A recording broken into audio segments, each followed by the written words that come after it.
अमोल बिटकरजी, तुम्ही असेच जोडलेले राहा आपल्यासोबत. पवार गटाच्या अमोल मातेले सुद्धा जोडलेले, त्यांचे सुद्धा तुम्हाला काही प्रश्न आहेत. अमोल मातेलेजी, अद्यापही अटक वॉरंट जारी झाले तरी सुद्धा अटक होत नाही. राहुल गांधी, सुनील केदार यांना त्यावेळेस झाली होती आणि आता होत नाही, वेगळा न्याय दिला जातोय अशी चर्चा आणि तुमच्याकडे तसा आरोप सुद्धा होतोय. काल न्यायालयाने जे आदेश दिलेले त्या अनुषंगाने त्यांना त्वरित या ठिकाणी अटक करायला पाहिजे. त्यांनी स्वतः मंत्रिपद राजीनामा तसा आमदारकीचा देखील राजीनामा दिला गेला पाहिजे. ज्या पद्धतीने हे प्रकरण आहे, गंभीर प्रकरण आहे आणि ह्या राज्यातल्या मंत्रिमंडळामध्ये असे अनेक गुन्हेगार असलेले मंत्री देखील आहेत, अनेक आरोप असलेले मंत्री आहेत. नुसते आरोप नाही तर आरोप सिद्ध झालेले देखील मंत्री आहेत. परंतु आता ही नैतिकता कुठे गेलेली हे काही कळत नाही. आणि राज्यामध्ये कशा प्रकारे म्हणजे एका बाजूला कर्जबाजारी झालेले शेतकरी किडनी विकून आपले म्हणजे कर्ज फेडतोय आणि एका बाजूला हे मस्तावलेले सरकार आहे. ईव्ही मशीनच्या जोरावर हे राज्यामध्ये सत्तेवर आलेलं आहे. इतका उन्माद चाललेला आहे, परंतु यांना कुठेही ठीक आहे, उत्तर घेऊया. अमोलजी, सरकारला नैतिकताच राहिली नाहीये असा आरोप हा पवार गटाकडून होतोय. आता कोण आरोप करतोय, त्याच्या आरोपाला किती तथ्य आहे हा भाग नंतरचा आहे.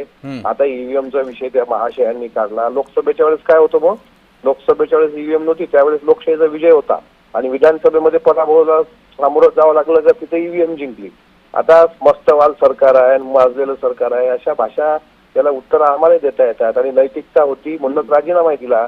मागच्या महाविकास आघाडीच्या काळात असे आरोप आमदारकीचा राजीनामा द्यायला पाहिजे ना.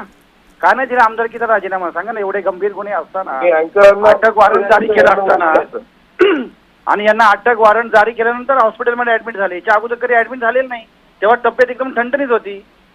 म्हणजे हे सगळं जनतेला सगळं कळतंय कशा पद्धतीने हे कामकाज चालू आहे आणि सरकार कशा प्रकारे वाचवण्याचं काम करतंय आणि सरकार मला बोलायला. जी अमोल मातेलेजी, एक मिनिट आपण उत्तर घेऊया. अमोलजी, ईव्हीएमचा आता मुद्दा नाहीये. आता मुद्दा आहे की कोकाट यांना अटक वॉरंट जारी झालेले आहे, 2 वर्षापेक्षा जास्त शिक्षा सुद्धा सुनावलेली आहे न्यायालयानं, तरी सुद्धा आमदारकीचा राजीनामा दिला जात नाही, घेतला जात नाहीये. घ्यायला पाहिजे ना, ते सांगतो ना. प्रकरणामध्ये अनिल देशमुख साहेबांवर असे आरोप झाले होते. अनिल देशमुख साहेबांच्या आरोप झाल्यानंतर राजीनामा दिला नव्हता. नंतर तो एक प्रोसेसचा भाग झाला आणि मग त्यांनी नैतिकतेच्या राजीनामा दिला. चांदीवर कमिशनचा आता अहवाल पण आलाय त्या संदर्भामध्ये. खरं खोटं कायदे आता राजकारणामध्ये हे असे आरोप प्रत्यारोप होते. 1995च्या सदनीच्या संदर्भातला हा सगळा निर्णय आहे आणि रुटीन चेकअप त्यांच्या वयोमानानुसार उच्च रक्तदाबाचा त्रास असेल तर ऍडमिट झाले, हॉस्पिटल पडून काय गेला कुठे आहे, पण तिथेच आहे. त्याच्यामुळे आला प्रश्न नैतिकता. नैतिकता जिवंत आहे, अजूनही आहे, म्हणून त्यांनी राजीनामा दिलाय. उद्या उच्च न्यायालयाचा निकाल येऊ द्या, त्याच्यानंतर सर्व तुमच्या समोर चित्र स्पष्ट होईल. कोणाच्या प्रमाणपत्राची गरज नाही त्याला. ठीक आहे. अमोल बिटकरजी आणि अमोल मातेलेजी दोघांनाही धन्यवाद दिलेल्या या प्रतिक्रियाबद्दल.